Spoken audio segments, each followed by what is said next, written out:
Perkenalkan, saya Dum. Saya dari Lombok Utara, korban gempa, rumah saya hancur.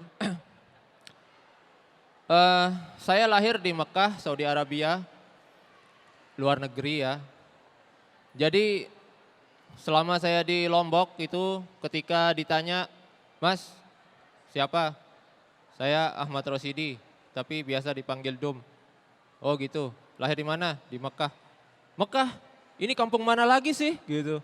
Kan aneh. Jadi ketika ada nama yang aneh gitu, dikirain kampung mana gitu, padahal kampung Mekah gitu. Eh, saya sama keluarga beberapa tahun di Mekah, kira-kira sekitar 9 tahun. Jadi nggak enak ya kalau tambah properti.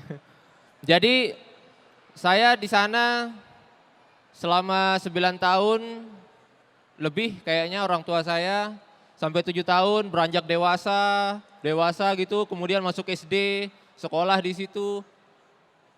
Jadi sekolah di Mekah itu bagi kami warga yang ilegal, kebetulan orang tua saya kan ke ke Mekah itu TKI, tapi dapat kesempatan tinggal lama sampai belasan tahun. Enggak, 9 tahun. Nah, ketika saya keluar nih, 3 hari kemudian, babah saya bahasanya babah di sana. Jadi babah saya berpikir, gimana nih kita bikinin anak ini akte kelahiran. Kan gak enak kalau kita ilegal, pergi lapor ke instansi legal untuk minta akte kelahiran. Akhirnya babah punya keputusan, mending tidak. Kita ambil saja bulan yang ada di Indonesia, yaitu Masehi. Akhirnya saya lahir di 16 Maret 1989. Seharusnya 16 apa gitu Hijriah tahun berapa gitu, seharusnya kayak gitu. Cuman untuk memudahkan administrasi di Indonesia, akhirnya bulannya Maret.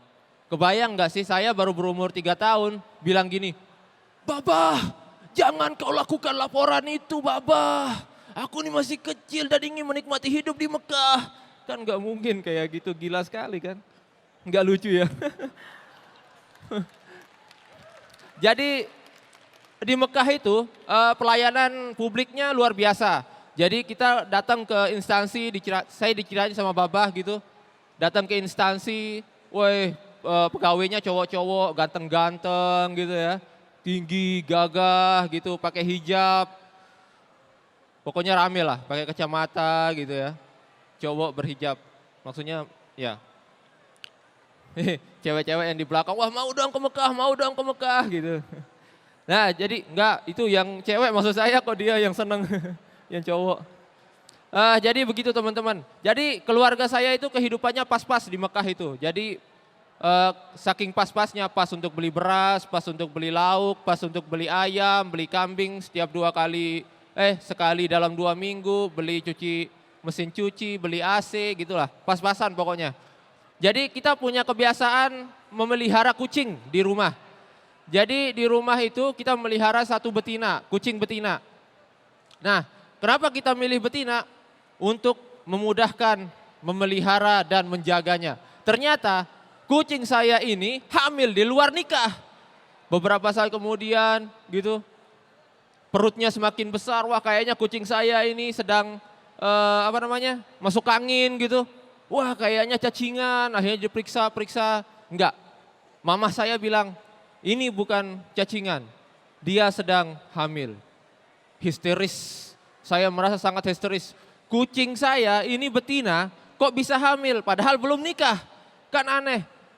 Cuman akhirnya saya sadari, kucing saya ini memang agak nakal. Jadi suatu malam dia sering keluar malam gitu, jadi dalam 1 minggu dia keluarnya 4 kali setiap malam. Akhirnya dia kembali dalam keadaan hamil muda. Akhirnya saya cari orang-orang gitu. Ada tetangga saya yang punya kucing, Abuya, kucing Anda kok tidak hamil-hamil ya?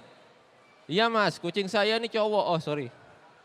Ternyata setelah saya interogasi, itulah anak dari kucing-kucing saya. Luar biasa ya.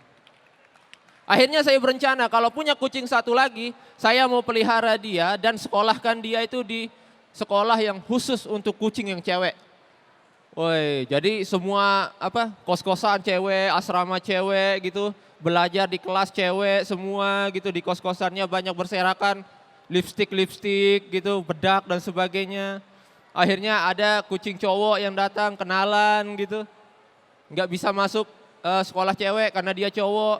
Akhirnya dia ngundang cewek-cewek ini masuk ke acara di sekolahnya. Pondok cowok gitu, kucing cowok gitu, mondok gitu. Akhirnya datang cewek-cewek ini, weh. Pas berpesta, woi senang berpesta, nyanyi, bernari dan sebagainya. Tiba-tiba pesta sudah usai, Amitabh Bachchan muncul di belakang. Iya, jadi memang luar biasa sih. Selama di Indonesia ya, selama di Lombok, saya itu sering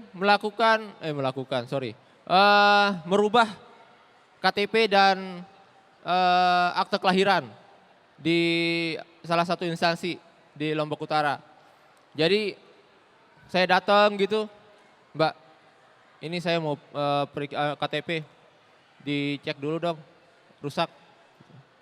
Terus nganga aja pegawainya kan, Mbak bisa senyum nggak? Lama-lama curhat gitu, curhat. Akhirnya saya diam, antrian banyak di belakang, mendengarin PNS-nya curhat aja. Oh ya Pak, terima kasih. Akhirnya saya ganti tempatnya. Akhirnya Mbak, KTP-nya ada nggak? Nggak ada. Oh ya udah kayak gitu. Dia PNS tapi nggak punya KTP, susah. KTP-nya rusak. Nggak lucu juga. Susah ya jadi juara di stand up comedy. Ternyata susah juga.